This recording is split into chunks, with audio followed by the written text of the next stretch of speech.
Welcome to Super Movie Brothers. Let's start the show. This is a podcast on the Podfix Network. You can check out more shows like it at podfixnetwork.com.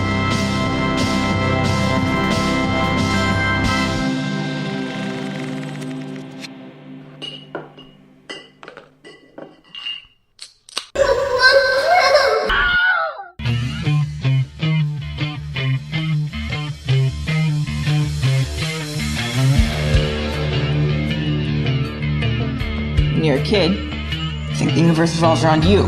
You think that you'll always be protected and cared for. Then, one day, you realize that's not true. Because when you're alone as a kid, the monsters see you as weaker.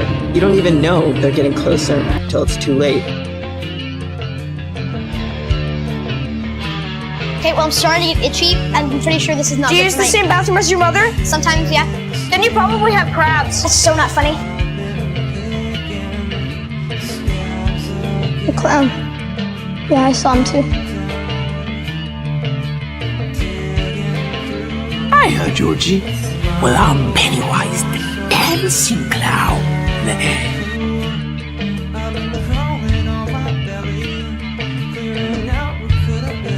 My grandfather thinks this town is cursed. He says that all the bad things that happen in this town are because of one thing, an evil thing.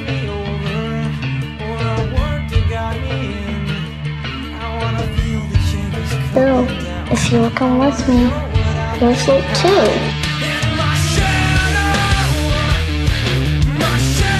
You'll float too. You'll float too. You'll float too. You'll float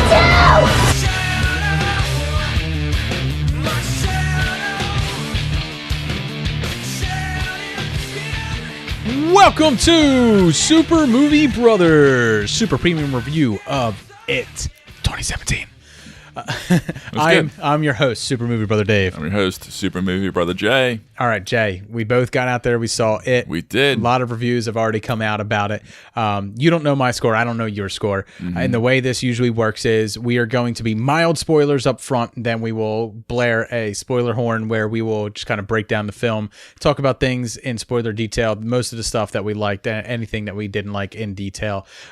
So just to start things off, I just wrote a brief synopsis for it. Nothing's really spoiler in it, mild spoilers in it. But in the town of Derry, Bill, a young kid who is obsessed with finding his missing younger brother Georgie, assembles a team of misfits and friends around town to help him. Bill is joined by best friends Richie, Eddie, and Stan to investigate Georgie's whereabouts. When they come across Ben, who is being tormented by the town bully and his goons. Later, they are joined by Beverly and Mike, and together the 7 youngsters are tormented by the one responsible for the missing children in Derry, Pennywise, the clown. The kids must work together to uncover the secrets of Pennywise and their town to save the rest of the kids that could become victims and end the vicious cycle of carnage. So this film, I've been in love with its tone since the trailers.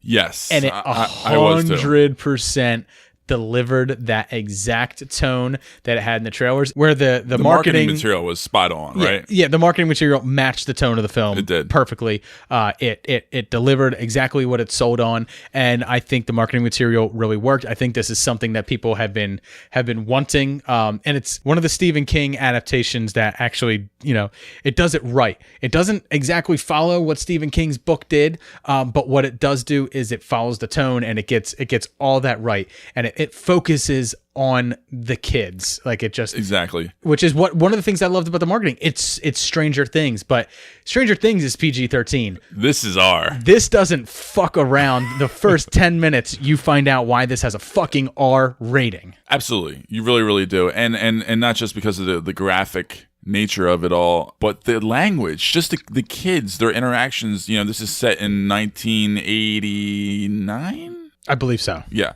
But it's just so accurate. This is how kids talk to each other. This is the kind of the banter and the group of friends and how you got around, like, on bike. Like this, it reminded me so much of being a kid again, like in a realistic kind of way, because there were like every single kid in the group of friends, the AKA loser club that they proudly endorse and wear it as a badge of honor, are all singularly different. They have their own different kind of personalities and different quirks and different traits, and they mesh and they clash and they have a great chemistry.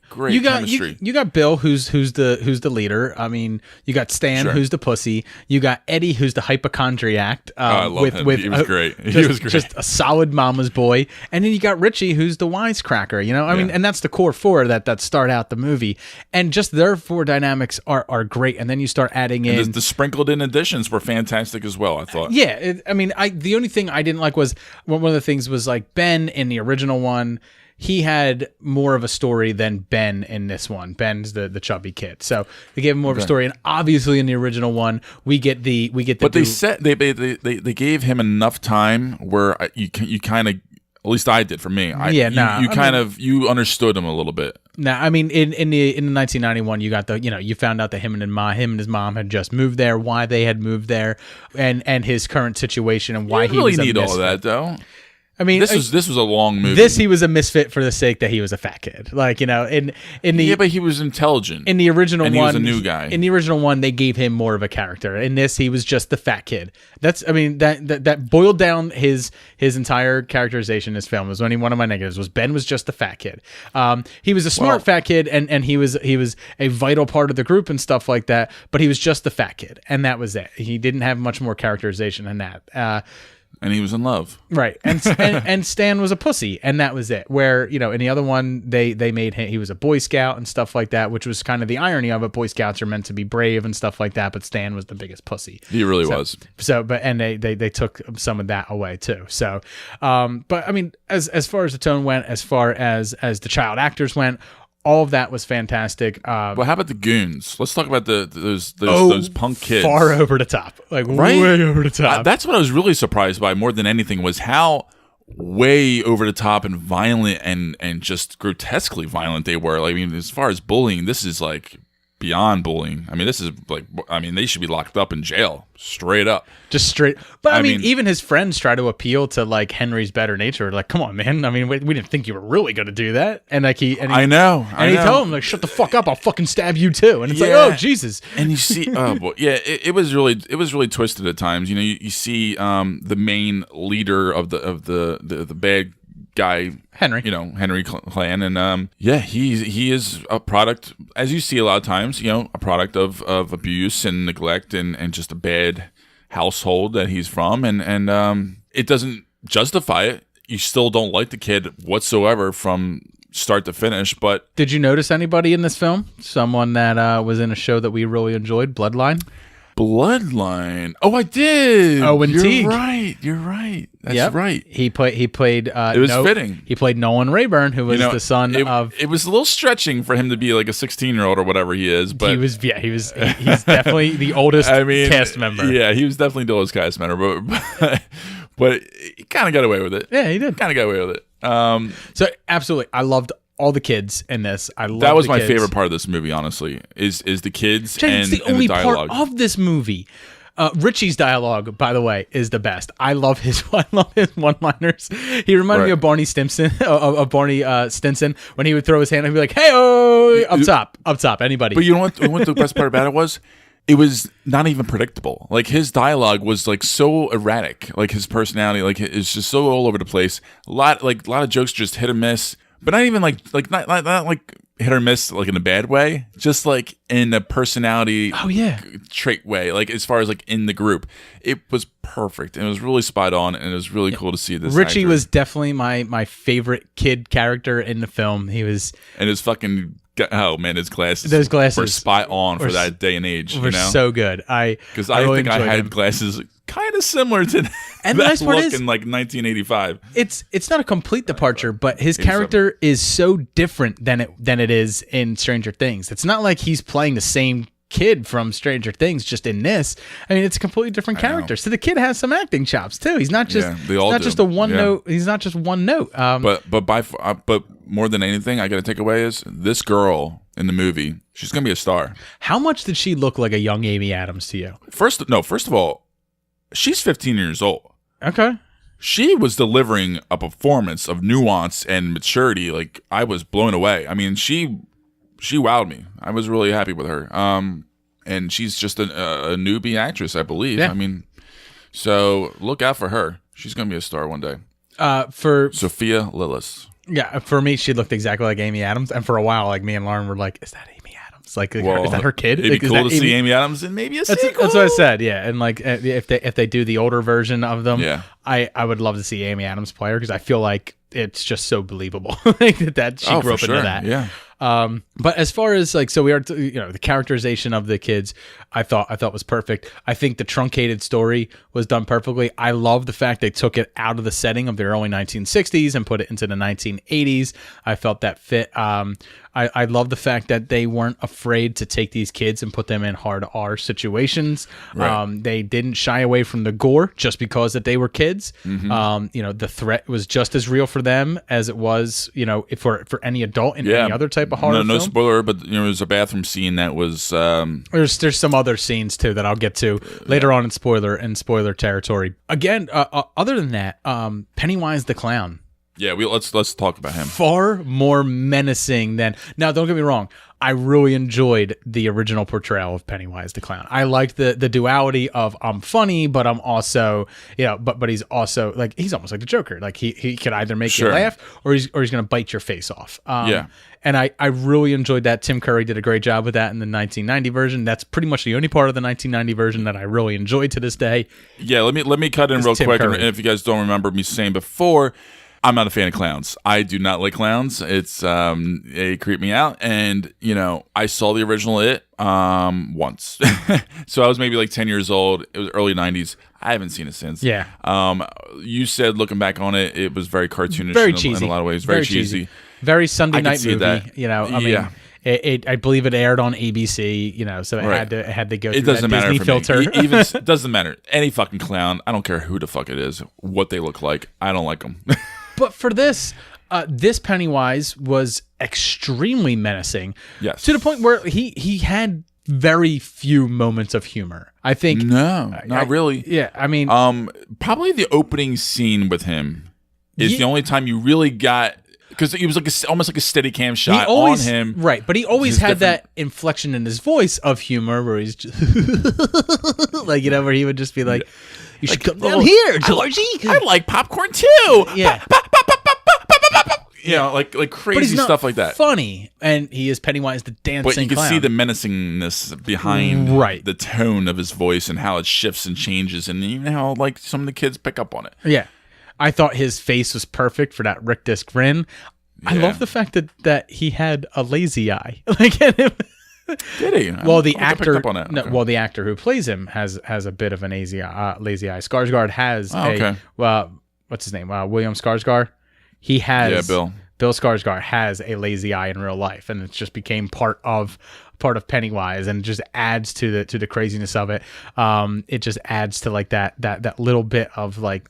That's all it takes, the little nuances, Right, that little nuance. And like so much so that like I got asked today on Twitter how I was in a conversation with somebody on Twitter about our last episode where we talked about Leonardo DiCaprio playing the Joker, and we both know that that's just something that's being thrown out there by the studio to kind of lure other people it's clickbait. in. Yeah, not so much lure Leonardo DiCaprio in. It's doubtful that he would be the person to play the Joker.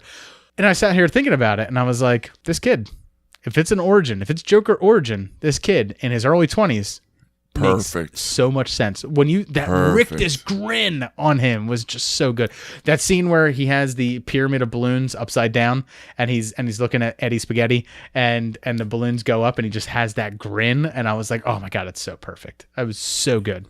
Yeah, and you gotta give not just him but the director a lot of credit, like a lot of nuances, a lot of character little nuances. I like even like the little stuff like our boy Ben, getting so flustered by the girl crush that he has. he leaves and his little headphones are like dragging out of his backpack on the ground, like as Yeah. he walked away, like was little so good. little stuff like that. I really appreciate, You know what? and I love that they have in the film. That New Kids on the Block joke That too. didn't get old. It didn't.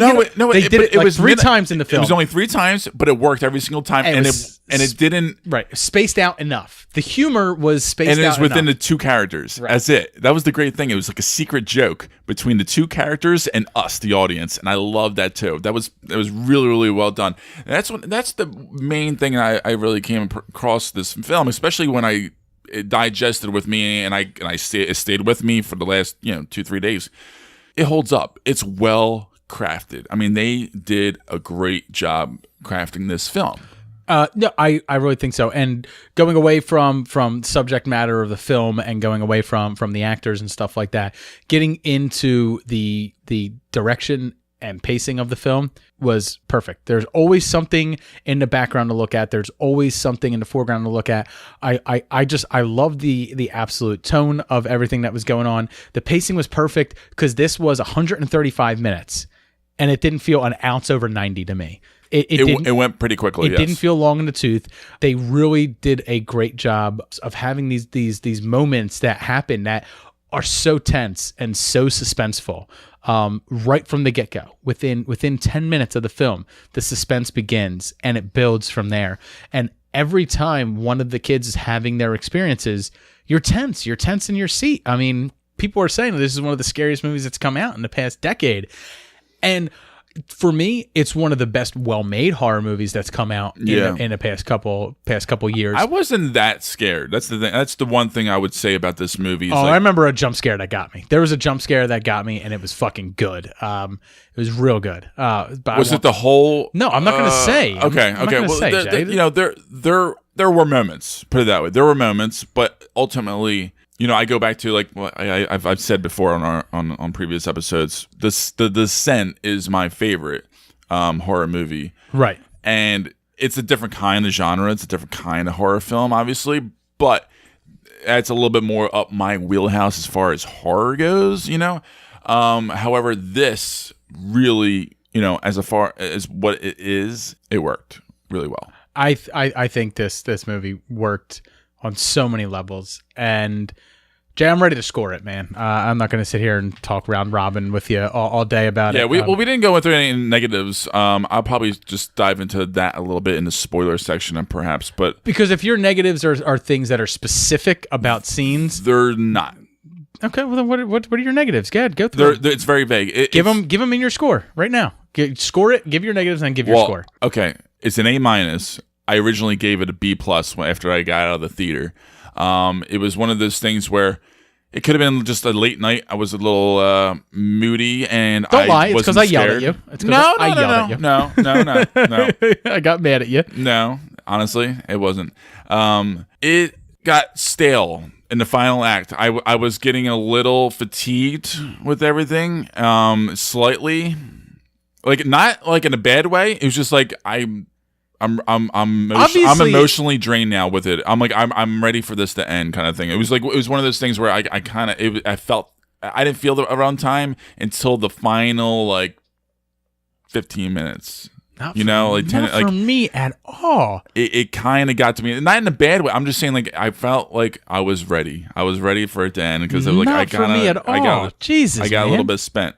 I didn't at all. I didn't feel the extra 15 minutes tacked onto a 2-hour film. I didn't feel it at all. Not and then the adults, I knew you were all bringing this harshly negative.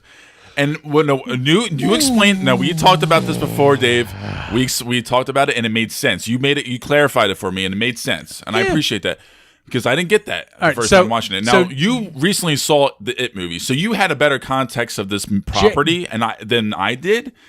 I didn't know. I didn't visually remember all of the It characteristics. I'll explain it real quick. Jay had a problem with a lack of adult presence in the film, and the only adult presence how grotesque they all were portrayed in the movie. The only portrayal of adults in the film was negative, and that's exactly how it was meant to be portrayed. All the adult, Richie's mom is a negative influence on. I'm sorry, Eddie's mom is a negative influence on him. We actually don't see Richie's parents. Bill's parents are extremely grief stricken, and they're taking their grief out on Bill at times. And then there's other points in the film where, I mean, obviously Beverly's story, which I won't get into too much. Even the pharmacy guy, you know, the Right. creep, you know, with the girl, you know, it's like Jay, it's the part of the things 1980s. that. Parents just don't understand. That's what it comes down to. Parents just don't understand. But that's part of initially why I gave it a lower grade because Right. like And think I how many didn't times get it at the time. whatever's going on in your life has felt like the most important thing to you, and your parents, it doesn't mean shit to them. And Sure. you vilify them for that. Now, flip it on these kids who actually are dealing with the most important thing in their life. They can't tell their parents about it. So every time their parents get on their case, their parents are vilified.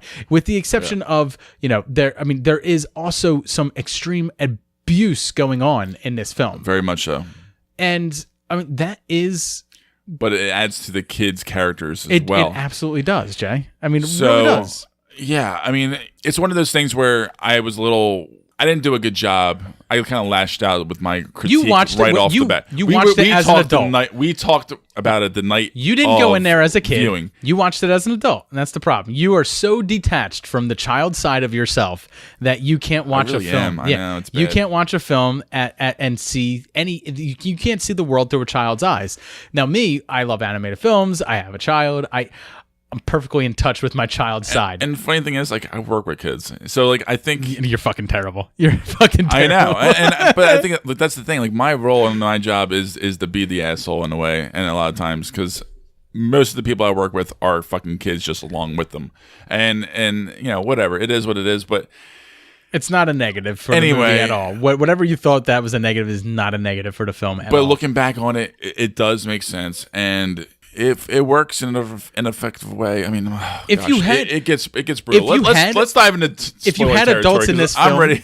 Jay, if you had adults in this film, you would have added a level of reality to it. You would have added a level of Exactly. grounding that maybe wouldn't have worked. You know, with kids, everything is fantastical and everything is immediate and everything is important at that time. Yes. So it makes sense that it's all from the viewpoint of the children. Jay, your score was A-. Yes. Man, this is the second time I'm giving a movie an A this year. It's awesome. Yeah. What was the first one? War for the Planet of the Apes. It was that. Okay. Yeah. So this and War for the Planet of the Apes. I loved it. I loved the suspense in it. I loved everything. I was very pleasantly surprised. I have It was very good. few negatives on this film. Very few. I had an absolutely.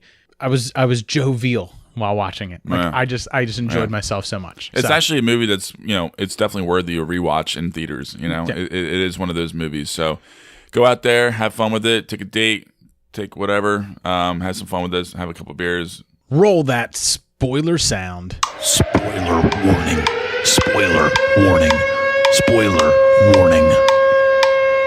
All right, Jay. This is going to be extremely short. When we talked about this movie jumps right into its gore, right into its hard R rating. Does. A 5-year-old kid gets his fucking arm ripped off. He's fucking swinging a stump around. I mean, right off the bat. Yeah. Yeah. And yeah, I mean, the pouring rain. It was a creepy scene. It was very set up just like the original, and yeah, and you know, you see his creepy fucking arms and his hands slowly crawl out to like grab him and take him under. Oh my god. And then later it was on, creepy. It was creepy. later on, we see Georgie appear to his brother without an arm, which is purposely to Throughout the trick whole film. which is purposely to trick the audience, not to trick Bill. Exactly. Bill doesn't know his little brother lost his No. arm. Only we know that his little brother lost his arm. And he doesn't even really have, and it makes sense with the character too. Even if it was missing, he's too in awe and shock of seeing his brother in Right. general to even question the fucking missing arm. Probably, you know. Well, It's yeah, like that's true. he'd probably be. But he didn't question it. He knew that wasn't his brother. right. I mean, now Well, we're in spoiler section, so we don't have to worry about you it. don't have to worry about it. But yeah, so yeah, I mean, he. What did you think about the differences between the original and this and the book and stuff like that? So, I can't all right. judge on so that. like because in I the don't remember original, it that well. they use Silver to kill him, which in the original 1991, there's no setup for why Silver will kill him. It's just they believe that Silver will work, and just happens to, it does. Maybe it's because they're using the slingshot and it blows off a piece of his skull and stuff like that. Now, in the original, when they do know that it's sort of like a bug type thing, because they see it fly overhead, they see the lights and stuff, but they all forget in the original one. They all forget most of their experience. They just know they made this promise, and they really don't remember much of what happened. And in this one, they kind of allude to that at the end too, where they're already at the end when they're making that pact, they're really forgetting the events already. It's already going away. And I think it's because so much of what happened in their heads. So much of it, so much of Pennywise was him portraying himself inside their heads. Only they could see the blood in the bathroom. Only they could see the balloons flying around. Only they could really see him. Because adults couldn't see him. Focuses towards kids. Right. And he wants fear. Until later on, in the original one, obviously we got the dual story. We got the adults coming together to defeat him again 27 years later, which we find out in this film, it's a 27-year cycle. Every 27 years, Pennywise comes to feed on kids, and then he goes away. And for me, I like the fact that the adult side of these characters weren't in there. I would have loved a teaser at the end that would have been like, Billy getting the phone call from Was Mike. there an after credit scene? I didn't stick around. I didn't honestly either. didn't And look. not even, I think I would have heard something about it now about I it, would have but, loved at the they end. should have had something. I would have loved if the end scene was the older Billy picking up the phone and Mike called him. Like a surprise casting. Right. Like Right. at the very end. And then we know who plays Bill. in the That'd be next cool. That would be cool. I thought that would have been cool, but that's not a knock on the film for not putting that in there. I'm just saying I thought it makes that would have sense, been cool. but they would have been pretty bad. And then That they would have say- been badass. And That then they would have say been badass. end of chapter 1, because that's Yeah. how the film ends. It says Yes. It says end of chapter 1. Immediately. After That's the chapter first thing 1. that pops up is chapter 1. So I like the way that the kids that the kids defeated him. I mean, they just beat the fucking shit out of him with chains, with bats, with fucking bolts, with fucking whatever they could find. They were beating the piss But out of him. after realizing that it was fear Right. that he If they had don't, held over them, and that was it. So as long as you didn't have fear over the clown, and how fucking creepy was that? Fine. Was that fucking room of floating kids, just kids floating? that around. was well done. I was pointing out like there's severed arms floating around, severed legs and stuff like that. I mean, Yeah. like he obviously like wants and to. the girl was floating too, and Right. Well, how about So- the kiss that woke her up? That was kind of weird. Well, I think it's because they just brought her down off the ground and ended the trance more so than it was a kiss that brought her back. Yeah, that was a little weird, but like the pile of like toys and stuff like Right. that, and like random like little knickknacks that kids would have. Right, that kids had, or things that he used to lure them Sure. down there. Yeah. yeah, It was really those little attention it was to creepy. details. It was good. It was very detail oriented, and I think the director has a visual flair for that. Absolutely. One of my favorite changes that happened is in the original one, it was sort of like a water service center that they went into, like this water treatment plant that led down into the sewers. In this, they made it cliched without being cliched. They made it a haunted house. They made it a house that the house on the corner that everybody's afraid of. Sure. They turned it into that, and that was the well house. That the well was in the basement, and that led into Yeah. the sewers, which Yeah. led them to Pennywise's lair. And it makes sense. It's like the very end of the street. Like there's like a field next to the house. Like it's at the very end. And I was cracking up with Richie's reactions as he's just like, "What the fuck? I'm not fucking missing. What the fuck?" Like he's just getting pissed off, and he's just he finds the coffin with the doll version of him inside of it. And he's I love Richie's reactions to everything there, but I enjoyed that because that's something that speaks more to kids. That's something that speaks more to us as the audience is the house on the hill that's haunted. That speaks more to an audience. But than, we always had that as a kid. Right. There was always a house or two That's what that I mean. we were creeped It's out so- by for it's- whatever reason. You know why it's you know? cliched? Because it's relatable. Because every It's so town relatable. has it. But not just every town, but like every kid has it. It's not Right. even that so much a town has one. A kid has one. I That's love the that. thing. I love and that I know change. I fucking had some. Yeah. I had many. But Well, you live in an old town. Your town was built in like 1681, like Langhorne. but I didn't even started. grow up there. I grew up in Pendel. Okay. And that. But whatever. But I got around. I was always traveling around on my bike with my buddies. Pendel was a and gross creek town. You're all crick yeah. rats. kind of. That's true. Actually, we are. Went floating down the Chamonix Creek today. Rope swing, bitches. Found a tire. Gonna put it on my dirt bike. Just rolling down. You were fucking Henry, man. You were carving H's into fucking fat kids' stomachs. I know it. Fuck you. You're fucking psycho. I wasn't the guy in the background. No. You were Belch, just burping in kids' faces. But no, that was one of the changes I really enjoyed. I liked the fact they turned it into a haunted house. They changed it from the original film. I just had so many glowing things that I enjoyed in this film. So many little nuances. Everything came together really well. I'm really looking forward to a sequel. I'm really looking forward to the adult versions of them. Is it confirmed that the director is returning? No, nothing's confirmed other than they are doing a sequel. Okay. This film cost $35 million to make. It's made over $100 million in its opening weekend. It made $50 million just on Thursday night alone. Movie is Friday doing but Thursday night and Friday $50 million. Yeah. Like it's doing gangbusters. It hasn't even had its international release yet, so it deserves it. Honestly, I mean the marketing and what they've done with this property is perfect. Yeah, I mean it really is. I have nothing more than glowing things to say about it. Can't wait for the next one to come out. I'm actually liking the fact that there's not like a whole lot. It's not like this is coming out this year and next year, Chapter 2 is coming out. And fun fact, Cary Fukunaga was one of the 3 writers of this film, right. And he's the guy behind True Detective season 1. He I'm not sure if he co-wrote it, but he definitely directed the whole season of season 1. And Beast of No Nations. Fucking disturbing film that me and you watched together here at my house that disturbed the shit out of me. And that has the guy who played Roland Deschain, Idris Elba. In his fucking creepiest role ever. I know. Jay loved that film because there was so much pedophilia in it. So that's going to do it for Super Movie Brothers and our review of it. Yes. Just to recap, Jay gave it an A-. I gave it an A. We both had a fantastic time watching this film. Yeah, go see it. See it in the theaters. Don't wait. In theaters. Go there. That's right. Support this film. So thanks a lot for listening. If you want to reach out to us, you want to talk to us about it, you can reach out to us on Twitter at SuperMoviePod.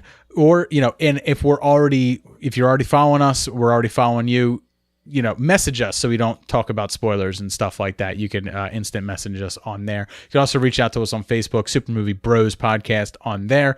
Still doing the contest for the Star Wars Funko Pop giveaway for Naked C-3PO and R5-D4 that came in the Smuggler's Bounty Pack from Funko. So all you got to do is leave a 5-star review on iTunes and screenshot that review and email it to supermoviebrospodcast@gmail.com. And as always, we're part of a network, the Podfix Network. So please go to www.podfixnetwork.com.